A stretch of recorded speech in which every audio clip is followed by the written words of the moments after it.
পুরান ঢাকার বংশাল এলাকায় প্রেমিকার ডাকে বাড়ি থেকে বেরিয়ে আর ফেরা হলো না সজীবের। মাত্র ১৯ বছর বয়সেই প্রাণ হারালো। জানা গেছে, বিকেলে প্রেমিকার বাসার সিঁড়ি থেকে তার গলায় জিআই তার পেঁচানো মরদেহ উদ্ধার করে পুলিশ।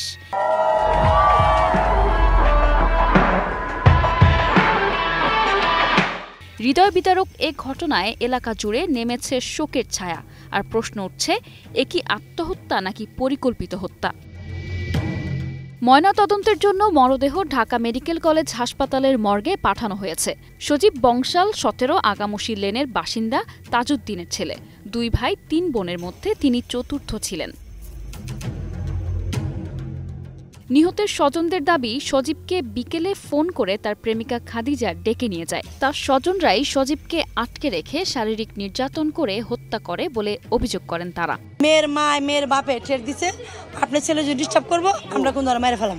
বংশাল থানার উপপরিদর্শক মোহাম্মদ দুলাল হক বলেন, বিকেলে স্থানীয়দের মাধ্যমে খবর পেয়ে ঘটনাস্থলে যান তিনি জানান, ওই বাসার ৪ তলার সিঁড়ি থেকে মরদেহটি অজ্ঞাত হিসেবে উদ্ধার করা হয়। পরে মোবাইলের মাধ্যমে তার পরিচয় শনাক্ত হয়। তিনি বলেন, ওই বাসার ৪ তলায় শুধু একটি পরিবার থাকত বলে জানতে পেরেছেন। এছাড়া বাসার পুরোটাই গোডাউন। মরদেহ উদ্ধারের সময় ওই বাসার বাইরে থেকে তালাবদ্ধ ছিল।